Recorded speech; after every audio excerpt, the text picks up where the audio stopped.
6월 3일 대선이 한 달도 채 남지 않았습니다. 대선 주자들은 연휴에도 분주한 일정을 보내고 있는데요. 단일화를 추진하는 김문수 국민의힘 대선 후보와 한덕수 무소속 예비후보가 후보 확정 이후에 처음으로 만나 눈길을 끌기도 했습니다. 민주당에서는 대법원을 향해 이재명 후보의 모든 재판을 선거가 끝날 때까지는 미뤄야 한다는 요구가 나왔습니다. 이준우 국민의힘 대변인 그리고 성치훈 더불어민주당 정책위 부의장과 이야기 나눠보도록 하겠습니다. 어서 오세요. 네, 지금 김문수 후보와 한덕수 예비 후보가 오늘 조계사에서 처음으로 대면을 했습니다. 긴 시간은 아니었지만 어떤 장면이 연출이 될지 아니면은 단일화 관련된 어떤 이야기가 나올지 이런 것들에 관심이 집중이 됐었는데 오늘 두 사람의 만남 어떻게 보셨습니까? 오늘 이제 예상과 달리 짧게 만났다 그러더라고요. 짧게 만나고 이제 한덕수 후보가 오늘 편안한 시간, 편안한 장소에 오늘 좀 만나면 좋겠다라고 얘기했는데 거기에 대해서 김문수 후보가 좀 구체적으로 답하지는 않고요. 네 하면서 짧게 고개만 이제 끄덕이면서 얘기를 했다 그러더라고요. 그러니까는 구체적인 장소, 시간 보통 같으면 이제 호응을 한다 그러면은 좋습니다. 언제 어디서 보면 좋을 것 같고 내 직원 비서실장을 통해서 연락 다시 드리겠습니다. 보통 이렇게까지 얘기가 이어질 것인데 그러지 않고 네 알겠습니다 정도 짧게 끝난 거 보면은 지금 김문수 후보 입장에서는 지금 단일화에 대한 어떤 협상 이 얘기가 나올 게 사실 뻔한 상황이기 때문에 좀 더 시간을 좀 두고 여유를 두고 만나면 좋겠다는 단일화 협상에 대한 속도 조절 좀 의지가 있는 게 아닌가 그렇게 좀 보여집니다. 저희가 조금 전에 말씀해 주셨는데 이 회동 전부터 혹시 또 신경전이 시작이 되는 거 아니냐 이런 얘기가 나오고 있어요. 저희가 그 후보의 어떤 발언 관련된 그래픽이 준비가 돼 있는데 잠시 좀 보여주시면 좋을 것 같습니다. 네, 한덕수 무소속 예비 후보는 이렇게 말했습니다. 오늘 중으로 편한 시간, 편한 장소에서 만나자 여러 번 말을 했고 이제 김문수 후보가 확실히 대답을 안 하고 네 정도라고 말을 했다. 김문수 후보는 오늘 그냥 말씀만 들었다라고 이렇게 나왔습니다. 어떻게 보세요? 신경전이 시작이 된 것 같으십니까? 시작된 거죠. 김문수 후보는 지금 애써 오늘의 조우를 의미를 두지 않으려는 듯한 뉘앙스를 지금 띠고 있지 않습니까? 지금 시간은 사실 김문수 후보의 편입니다. 지금 마지노선이 7일이다, 11일이다, 25일이다 다양한 이야기들이 있지만 뒤로 갈수록 애가 타는 거는 한덕수 후보가 될 수밖에 없습니다. 국민의힘이 아무래도 조직력과 자금 측면에서 훨씬 더 앞서고 있기 때문에 김문수 후보 측면에서는 이렇게 서두를 필요가 없기 때문에 오늘 만남 역시 한덕수 후보는 오늘 3번이나 만나자는 얘기를 했다라는 게 밝혀지고 있는데 김문수 후보는 여유롭게 이렇게 계속해서 뭔가 단일화를 하겠습니다만 뭔가 아직 오늘 얘기한 건 없습니다. 이런 식의 뉘앙스를 펼치고 있는 것이거든요. 근데 이런 것들이 지금 정말 진정 두 후보가 단일화를 하길 원한다면 이럴 여유가 있는가? 사실 국민들한테 왜 이 두 후보가 단일화를 하는지 충분히 설명을 해드려야 되거든요. 근데 그러기 위해서 시간이 충분한가? 시간이 없습니다. 시간이 없는 상황에서 저렇게 여유 부릴 때가 아닌데 김문수 후보가 저렇게 계속 약간 여유 있는 표정을 여유 있는 멘트를 하는 것 보면은 김문수 후보 측은 빠르게 단일화할 마음이 없다는 게 전 보입니다.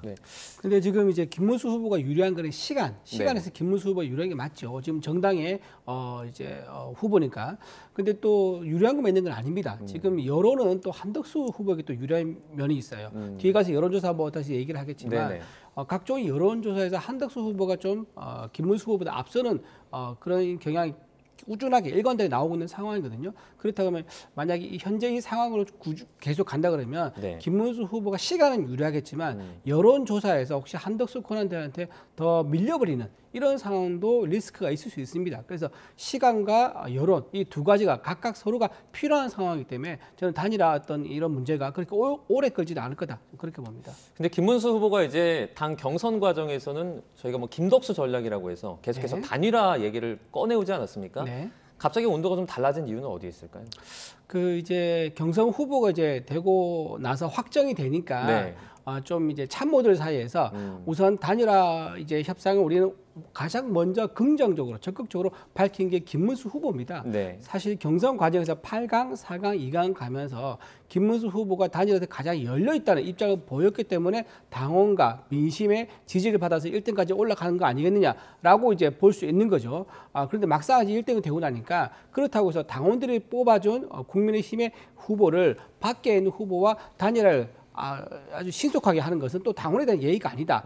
그래서 좀 적어도 이제 단일화 협상에 대해서는 밀고 당기기. 그러니까 이건 사실 조건이 오가는 거거든요. 네. 내가 단일화하는데 대신에 이런 전제 조건을 주겠다. 너는 무엇을 달라. 이런 조건이 오가는데 이 실무적인 협상을 하기 위해서는 원래 저렇게 처음에 기선을 서로 제압을 하기 위해서 밀고 당기고 하는 겁니다. 네. 이거 자체 가지고 너무 뭐 단일화가 뭐 안 좋은 신호가 있다 이렇게 볼 수 있을 정도는 아니고요. 좀 더 단일화에서 아직까지 시간이 있다. 물론 실무팀에서는 아마 물밑에서 굉장히 활발하게 접촉하고 있지 않을까 그렇게 생각해 봅니다. 네. 이렇게 밀고 당기는 어떤 모습 자체가 그 실제 단일화에 악영향을 주지 않을 수 있다라고 좀 분석을 해주셨는데 부의장님은 어떻게 보세요? 저는 한덕수 캠프 측에서는 매우 서운할 것 같아요. 왜냐하면 국민의힘 후보 경선 과정의 흐름을 보면 시작될 때는 김문수 후보가 많이 앞서다가 네. 전체적으로 뭐 8인, 4인으로 줄어드는 과정에서 좀 하락세를 보였었거든요. 그런데 그 하락세가 다시 반등했던 요인이 한덕수 변수였습니다. 한덕수 권한대행이 사퇴하고 나올 수도 있다. 국민의힘 후보와 단일화할 수도 있다. 그때 4인으로 추려졌을 때 4인 중에 유일하게 한덕수 권한대행가 적극적으로 단일화를 해야 된다고 주장했던 유일한 후보가 김문수 후보였거든요. 네. 나머지 후보들은 단일화에 그렇게 적극적이지 않았고 필요성을 느끼지 않는다라는 말들을 했었기 때문에 그러면서 마케팅도 뭐 을지문덕 뭐 이런 마케팅을 하면서 뭔가 한덕수와 김문수는 하나다라는 마케팅을 통해서 충분히 쏠쏠한 재미를 거뒀거든요. 그런 다음에 국민의힘 후보가 된 이후에 갑자기 저렇게 속도를 낼 필요 없다. 여유 있는 모습을 보이는 것 자체가 한덕수 캠프 입장에서는 아니 국민의힘 내부 경선 때는 그 한덕수를 그렇게 이용하더니 후보가 된 이후에는 갑자기 이렇게 입장을 바꿔도 되는 건가? 저는 한덕수를 지지하는 분들이 봤을 때는 이럴 거면 왜 차출론을 이야기했냐? 이럴 거면 왜 권한대행 관두라고 얘기했냐? 이런 볼멘 소리가 나올 수 있다고 생각합니다. 네, 한덕수 예비후 측에서는 지금 상황이 서운할 수도 있다라고 그렇죠. 말씀을 네. 해주셨습니다. 오늘 또 눈에 띄는 소식이 하나 있습니다. 김문수 후보가 사무총장으로 이제 장동혁 의원을 처음에 내정을 했었는데 장동혁 의원이 이걸 맞지 않겠다라고 이제 밝혔었거든요. 그 이후에 후보 단일화 추진 본부장이 또 내정을 한 것으로 알려졌는데 이것조차 고사를 했습니다. 그러면 뭐 어떤 역할을 하겠다는 겁니까 이게? 지금 장동혁 의원은 이제 김문수 후보 캠프에서 총괄 본부장 역할을 했었는데 네. 아마도 지금 주요 보직을 맡지 않고 아마 네. 다른 역할을 맡을 것 같아요. 그거는 이제 어떤 역할인지 나중에 뒤에 시간이 지나야 되겠지만 네. 어쨌든 지금 현재 당 사무총장을 맡지 않고 이제 단일화 추진 본부장도 맡지 않겠다는 이 의미는 단일화 관련돼 가지고 자꾸 이제 논란이 생기고 또 의원들 모여 있는 단톡방이라든가 의원들 사이에서 여러 가지 의견이 오갈 때 이 장동혁 의원 중심으로 오가다 보니까 본인이 굉장히 좀 부담스러운 면이 있는 것 같아요. 그래서 아마 입장을 고수한 게 아닌가 생각이 들고 원래 이제 경선 5월 3일이었죠. 경선이 확정되면 후보 당선된 후보는 본인이 중심으로 해서 당무 우선권이 발동이 되고요. 그러면 네. 선대위 체제를 꾸릴 수가 있습니다. 그래서 그때 경선에서 1등 하자마자 이제 그 공동 선대위원장도 여러 명을 발표했지 않습니까? 네네. 한동훈 후보부터 쭉 하고요. 그러면서 같이 발표했던 게 바로 이 사무총장 그다음에 이제 후보 비서실장이었었는데요. 여기서 약간 이제 문제가 생긴 게 뭐냐면 사무총장에 대해서는 원래 후보가 확정되면 사무총장 바꾸는 것 자기가 신임한 후보로 바꾼 게 맞습니다. 왜냐하면 네. 대선 후보 관련돼 가지고 모든 경비가 이 사무총장에 의해서 결정이 됐거든요. 어느 정도 규모 그리고 어디에 주로 많이 쓸지. 그런데 이거를 왜 이양수 후보가 있는데 지금 장동혁 의원을 바꾸느냐? 이양수 현재 사무총장이 있는데 그게 비교가 됐기 때문이에요. 왜냐하면 장동혁 의원은 단일화에 대해서 좀 속도를 조절하자는 그런 입장인 거고 네. 이양수 사무총장은 단일화를 조속히 추진하자라는 입장인 거예요. 그러니까 이 중요하게 이제 역할이 다른 분인데 그를 김문수 후보가 바꾼다 그러면 당 전체를 단일화된 속도를 늦춰버리는 그런 효과가 생기기 때문에 원내에 있는 의원들이 무슨 소리냐. 김문수 후보가 단일화 빨리 하겠다고 했는데 사무총장을 바꿔서 전체 단일화 속도를 떨어뜨리는 이런 행보에 대해서 뭔가 좀 의심스럽다, 좀 불안하다라고 하니까 그러면 그런 불안감이 있다 그러면 나는 빠지겠다 하면서 장동혁 의원이 사무총장을 고사한 걸로 좀 그렇게 알려지고 있는 것 같습니다. 네.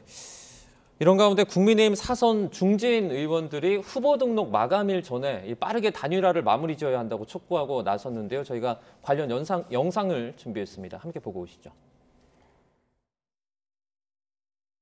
이제 김문수 후보와 한덕수 후보에게는 대한민국의 명운이 달린 갈림길에 큰 임무가 주어져 있습니다.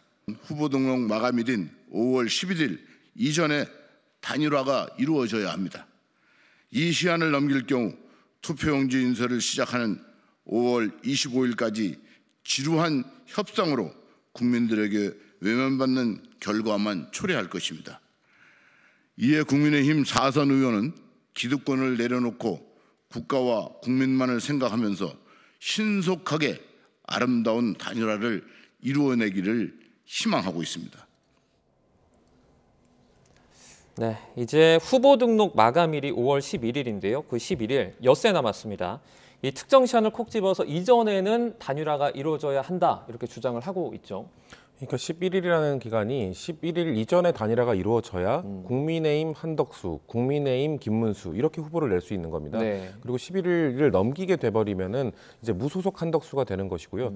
그리고 만약에 한덕수 후보가 그 이후에 단일화 과정에서 이긴다. 그러면 국민의힘이 지금 받은 선거 관련 국고보조금 200억 원 이상을 한 푼도 쓸 수 없게 됩니다. 그 한덕수 후보를 위해선 쓸 수 없게 되어 있거든요. 네. 그리고 한덕수 후보가 아닌 만약에 김문수 후보가 최종 후보로 또 단일화가 된다. 그렇게 됐을 경우에는 지금 이미 한덕수 캠프는 돈을 많이 쓰고 있을 겁니다. 대선은 현실적인 문제이기 때문에 특히나 11일 이후에 하루하루 11일 날은 이제 후보 등록을 하면서는 또 기타금 3억 원을 내야 되는데 그럼 수십억 원의 돈을 쓰게 되는데 그 수십억 원의 돈을 완주하지 못한 후보는 사실상 한 푼도 보전받을 수 없거든요. 그런 현실적인 문제를 봤을 때 양 후보 모두에게 도움이 되려면 사실상 11일 이전에 하는 것이 좋다라는 원론적인 이야기를 중진 의원들이 한 것으로 보이는데 네. 근데 물리적으로 불가능하죠. 지금 5일입니다, 오늘. 네. 그러면 남은 한 3, 4일 남은 기간 동안 뭐 토론회도 해야 되고 아니면 지금 단일화 방식도 사실 안 나오지 않았습니까? 네. 단일화 방식조차 정하지 못했는데 3, 4일 안에 뭔가 이 경선을 거쳐서 뭔가 후보를 선출한다? 사실상 불가능하거든요. 정치권에서 아무리 뭐 통 큰 결단, 후보의 결단 이런 게 있다 하더라도 네. 사실상 이거는 불가능하다는 예측들이 많기 때문에 네. 11일은 넘길 가능성이 매우 농후합니다. 그렇기 때문에 11일 넘기게 되면은 제가 봤을 때는 아까 대변인께서 잘 말씀해 주셨습니다만 지지율에서는 한덕수 후보가 여유가 있을지 모르겠습니다. 만 본인의 하루하루 지나갈 때마다 본인의 그런 자금적 문제가 압박을 받을 거기 때문에 한덕수 후보가 개인적으로 사퇴를 하고 지지 선언하는 그런 모양새가 갖춰질 가능성도 배제할 수 없다라고 좀 봅니다. 네, 이제 단일화를 둘러싼 다양한 현실적인 문제들을 좀 지적해 주셨는데 부의장께서는 11일 넘길 수도 있다라고 말씀하셨어요. 어떻게 보세요? 지금 사실 11일 되는 게 최고 베스트입니다. 네. 그래야지 기호 2번을 달 수가 있습니다. 네. 지금 현재 이 상태로 가서 11일 넘기게 되면 한덕수 후보 입장에서는 무소속 후보가 되는 거고요. 우리나라 정당 역사상 무소속 후보가 대선 주자가 돼가지고 완전한 적이 없는 거죠. 그래서 지금 아까 방금 말씀하신 비용 문제도 있는 거고요. 한덕수 후보께서 본인 후원 계좌를 열어도 그 후원 계좌가 사실 얼마 들어올지 사실 예측이 힘듭니다. 네. 그렇다면 후원 계좌가 충분히 안 들어왔다 그러면 자기 개인 돈을 써야 되는데 이걸 보존받는 것도 사실 쉽지가 않은 거예요. 그리고 후보로 등록하면 11일 이후에 본인이 무소속 등록하지 않습니까? 그러면 선관위에 3억 원을 기타금으로 내야 되는데 이건 개인 돈으로 내는 겁니다. 네. 그러니까 이런 현실적인 문제가 있기 때문에 그 중진 의원들이 11일 이전에 단일화를 빨리 끝내달라 이제 그런 주문을 하는 게 아닐까 좀 생각됩니다. 그 초반에 잠시 언급을 해주셨는데 그럼 김문수 후보 측 입장에서는 사실 시간을 조금 끌수록 어떻게 보면 단일화를 두고 조금 유리한 입장이 설 수 있는 유리한 입장이고 유리한 조건을 가져갈 수 있죠. 그러니까 서로가 지금 팽팽하게 양자가 가진 제한한 조건들이 있을 겁니다. 네네. 그 조건을 좀 시간을 끌면 끌수록 그러니까 예를 들면 5대5 팽팽하다가 6대4 정도로 김문수 후보가 더 좋은 조건을 가져가면서 단일화가 이루어질 수 있는 거죠. 이제 그런 부분을 김문수 후보 측에서 잘 활용하려고 아마 그렇게 하는 것 같습니다. 말씀해주신 조건이라는 게 그러니까 예를 들어서 뭐 가정으로 한덕수 후보 측으로 이제 단일화가 되더라도 더 다른 조건을 가져갈 수 있다 이런 것도 해당이 됩니까? 그런 것도 해당될 수 있는 거고요. 네. 이제 단일화는 방법이 이제 중요한 거죠. 이런 네. 적합도라든가 경쟁력이라든가 단일화 뭐 했을 때 이제 당원과 민심의 비율을 얼마나 할 것이냐 등등 그런 단일화 방법에 대해서 이제 김문수 후보의 유리한 쪽으로 갈 수 있는 거고요. 또 단일화 했을 경우에 나중에 이제 정치적인 이제 이면 내용인 건데 그런 것에 대한 협의도 서로 있을 수 있는 거죠. 네.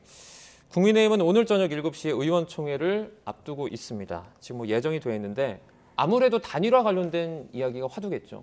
사실 그거밖에는 지금 논의할 수 있는 게 없죠. 다른 뭐 선거 전략과 관련돼서 국민의힘의 가장 영순위 과제는 한덕수와의 단일화를 어떻게 할 것인가 이 문제가 있는 것이기 때문에 네. 방금 대변인께서 말씀해주신 것처럼 단일화는 양 후보가 결단해서 자 여론조사로 합시다라고 하더라도 네. 여론조사 방식도 사실 당원을 넣을 것인지 아니면 일반 국민으로 할 것인지 아니면 선거인단을 모집해서 할 것인지 다양한 그 방식들이 있는데 네. 그거를 혹시나 통합한다 하더라도 문구 하나 갖고도 지고지진한 뭔가 싸움을 할 수도 있습니다. 왜냐하면 과거의 사례를 보면 정당에서 선출된 후보와 밖에 있는 무소속 후보가 단일화를 했던 경우가 많았거든요. 뭐 2002년 노무현 정몽준 사례도 있고 2012년 문재인 안철수 사례도 있습니다. 그때 보면은 단일화 할 때마다 문구가 뭐가 중요하냐면 정당에서 선출된 후보는 아무래도 정당의 조직력과 정당 사람들의 지지를 한번 받았던 경력이 있기 때문에 누구가 적합한 후보인가라는 문구로 돌렸을 때 조금 더 잘 나옵니다. 하지만 그 무소속 밖에 있는 후보 같은 경우는 지지율 지표가 잘 나오면 누가 경쟁력 있는 후보인가라고 물어보길 원합니다. 이 문구를 하나 갖고도 싸우는 걸 그 당시 노무현 정몽준 후보는 이 한 문장 갖고 몇 달을 싸웠거든요. 네. 이런 현실적인 문제가 있기 때문에 아마 국민의힘 내부 의총에서도 한덕수 후보의 단일화를 빨리 해야 된다는 쪽과 좀 여유를 가져야 된다는 쪽이 있기 때문에 이런 문구 문제, 현실적인 문제 이런 것들을 아마 의총에서 누군가가 제기하고 아마 의논을 하지 않을까 저는 그렇게 봅니다. 네. 그런데 이게 사실은요 가장 중요한 판가름이 나는 게 뭐냐면은 이게 조만간 나올 여론조사입니다. 네. 그러니까 내일이나 모레 되면은 지금 이제 이재명 후보가 이제 가지고 있는 사법 리스크가 이미 반영이 된 온전한 이제 여론조사가 가능한 거고요. 네네. 그리고 국민의힘 후보가 확정이 됐으니까 단일화 후보와 함께 어떻게 여론조사, 그러니까 즉 사자 이제 여론조사를 할 가능성이 있습니다. 그렇게 사자 여론조사에서도 한덕수 후보가 유리하게 나왔다. 그리고 이제 3등과 그러니까 김문수 후보와 격차가 더 벌어졌다. 지금보다 더 벌어졌다 하면 아마도 단일화 빨리 해야겠죠. 왜냐하면 지금 이제 김문수 후보가 여기까지 온 거는 내가 단일화 하겠다는 그런 표심과 당심 가지고 여기까지 온 건데 네. 이거를 제대로 이제 지켜주지 않으면 배신을 했다는 그런 또 비판을 받을 수가 있는 거예요. 그렇기 때문에 여론조사 결과가 단일화 속도에 굉장히 큰 영향을 줄 거다 저는 그렇게 봅니다. 네. 저도 동의를 하는데 2002년 때를 떠올려 보면 정몽준 후보가 여론조사 지표에서 월등하게 앞서고 당시 밖에 있었던 이회창 후보도 이길 수 있다라고 하니까 뭔가 결국 이루어졌었지 않습니까? 네. 2012년에는 문재인 후보와 안철수 후보가 지표가 박근혜 후보가 조금 더 잘 나오긴 했지만 약간 그렇게 큰 차이가 없었거든요. 그러다 보니 결국 당 밖에 있는 안철수 후보가 그 경선을 거치지 않고 그냥 드랍을 하고 지지 선언하고 단일화가 되는 모습을 보여줬었거든요. 네. 그런 것처럼 지금의 지지율 말씀하신 것처럼 지지율이 얼마나 차이가 나느냐에 따라 2002년 모델로 갈 것이냐 2012년 모델로 갈 것이냐 갈림길이 될 거라고 봅니다. 네. 조금 전에 여론조사 언급을 해주셔서 자 오늘 그 리얼미터 여론조사가 발표가 됐는데요. 보수 진영 단일 후보 적합도에서는 한덕수 무소속 예비 후보가 이제 김문수 국민의힘 후보를 앞섰다라는 조사가 나왔습니다. 지금 보시는 것처럼 여론조사 결과가 나와 있는데요. 이 여론조사는 좀 어떻게 분석하고 계십니까? 지금 한덕수 후보가 49.7%인 거죠. 네네네. 네네. 그렇다 그러면 지금 생각 김문수 후보랑 이제 거의 2배 가까이 차이 나는 것 같아요. 네, 이제 말씀해주신 여론조사 지표는 국민의힘 지지층과 무당층을 합친 그 부분입니다. 네, 네, 그렇죠. 그러니까 국민의 지지층과 무당층 합쳐서 2배 정도 앞서는 결과가 나왔다 그러면 현재 지금 김문수 후보 입장에서는 마음이 급할 겁니다. 네. 지금 저 여론조사를 지지율을 빨리 자기가 가져오고 싶어 할 거예요. 그렇다 그러면은 본인이 옮겨 가서 가져오느냐 아니면 본인이 몰아줘서 우리 당이 이기는 식으로 가져올 것이냐 이런 거를 빨리 선택해야 되는데 시간이 벌어지면 벌어질수록 그러니까 더 시간이 흐르면 저 격차가 벌어진 상황이 김문수 후보가 가장 싫을 겁니다. 벌어지게 되면 본인이 아까 말한 단일화 협상할 때 불리하게 할 수밖에 없거든요. 네. 지는 가능성이 더 높아지는 거니까. 그래서 아마 저런 여론조사 나왔다 그러면 사실 김문수 후보 캠프 입장에서도 아마 단일화에 대해서 좀 더 적극적인 행보를 보여야 할 거라고 오늘 아마 판단을 하지 않을까 싶습니다. 네. 차기 대선 후보 뭐 3자 가상 대결 결과도 이제 뭐 나오게 될 텐데 혹시 좀 어떻게 예상하고 계세요? 글쎄요. 지금 아무래도 중도층에서는 김문수 후보보다는 한덕수 후보를 조금 더 지지하는 경향이 나오는 것 같은데 사실 이건 예상됐던 일입니다. 왜냐하면 국민의 후보 내부 경선 과정에서 네. 그 탄핵을 반대했던 분, 탄핵을 찬성했던 분들 이렇게 양측으로 갈라지지 않았습니까? 근데 탄핵을 반대했던 분들 중에서도 홍준표 후보 당시 같은 경우에는 홍준표 후보는 그 본선 중도층을 생각해서 약간의 톤다운하는 모습을 보여줬었거든요. 네. 근데 김문수 후보는 거기에 물러서지 않고 강성 지지층에 어필하기 위해서 시종일관 민주당 탓이었다. 계엄도 사실 민주당 탓이었고 탄핵은 잘못된 것이다라는 주장을 시종일관 유지했습니다. 그런 것들이 아마도 국민의힘 내부 경선을 통과하는 데는 도움이 될지 몰라도 그 경선 이후에 중도층에게 어필하기는 어려울 것이다라는 비판과 예측들이 많았거든요. 네. 그것이 오롯이 드러난 것이기 때문에 아마도 중도층을 포함한 전체 여론조사, 3자 여론조사가 됐든 국민의힘 후보 적합도가 됐든 단일화 후보 적합도가 됐든 거기서 중도층은 아마도 김문수 후보를 지지해주지 않는 경향이 높게 나타날 거라고 봅니다. 네. 저희가 이번에 주제를 조금 바꿔보겠습니다. 민주당 얘기를 해보도록 하겠습니다. 오늘 민주당이 조희대 대법원장을 향해서 이달 12일 이전까지 선거운동 기간 중에 잡혀있는 이 대선 출마 후보들에 대한 공판기일을 대선 이후로 변경해달라고 요구를 했는데요. 잠시 목소리 듣고 오시죠. 조희대 대법원장에게 요청합니다. 이번 대선에 출마하는 후보의 등록이 완료되고 선거운동이 시작되는 5월 12일 이전까지 선거운동 기간 중 잡혀있는 출마 후보들에 대한 공판 기일을 모두 대선 이후로 변경하십시오. 그것이 조희대 사법부가 내란에 가담하지 않고 있다는 것을 입증할 수 있는 마지막 방법이 될 것입니다. 12일까지 연기하지 않으면 저희들이 아까 말씀드린 대로 입법부에 국민이 부여한 모든 권한을 동원해서 이 사법 쿠데타가 진행되는 것을 막겠다라고 하는 겁니다. 네, 윤호중 본부장의 목소리 들어봤습니다. 먼저 성치훈 부의장부터 좀 제가 여쭤보겠습니다. 네. 뭐 짧게 얘기해서 밀어줄까요? 밀어줘야죠. 밀어줘야 된다고 주장하는 건데 지금까지 조희대 대법원장이 보였던 모습을 본다면 뭔가 신속하게 하겠다라는 입장이지만 저희가 볼 때는 계속 졸속으로 하고 있다라는 느낌을 지울 수가 없거든요. 네. 그렇기 때문에 날짜를 연기하는 걸 과연 받아줄 것인가. 저희가 요구하는 명분은 12일부터 이제 본 후보 등록, 본 선거가 시작되기 때문에 네. 본 후보들이 지금 사실 주권자들에게 그 모습을 보여드릴 수 있는 시간이 20일 남짓입니다. 네. 그 기간 동안 재판을 받으러 가야 된다. 만약에 6월 3일 이전에 모든 재판이 완료될 수 있다고 한다면 뭐 저희도 뭐 그런 부분을 인정할 수 있겠습니다만 사실상 파기환송심이 끝난다 하더라도 재상고가 있습니다. 또 네. 대법원 일정까지 고려한다면 물리적으로 6월 3일 이전에 모든 것이 끝나는 건 사실상 불가능하다는 평가가 많거든요. 근데 만약에 대법원이 앞장서서 이런 것들을 무리하게 추진을 한다. 아니면 뭐 무리하게 어떻게든 6월 3일 이전에 법을 어겨가면서까지 결론을 내려고 한다. 이렇게 될 경우에는 민주당에서 이걸 지켜볼 수만은 없다라는 입장을 말씀을 드리는 것이고 일단 그 고등법원 파기환송심을 담당하는 그 재판부에 일단은 연기를 좀 해달라. 어차피 선거 기간 아니겠느냐 이런 원론적인 이야기를 먼저 선제안한 걸로 보여집니다. 네. 6월 3일 이전에는 어차피 모든 것이 끝날 수 없기 가능성이 때문에 없죠. 네. 네, 지금 뭐 서둘러 할 필요가 없다. 또 이런 분석을 내놔 주셨는데 그러면 이렇게 그 공판기일을 연기해 달라는 행위는 좀 어떻게 보세요?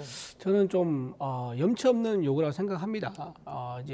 이재명 후보의 사법 리스크는 굉장히 오래됐죠. 이재명 후보가 이제 전당대회 나와서 당 대표가 되고 대선 주자 나섰을 때부터 사법 리스크가 계속 이제 돼왔던 얘기입니다.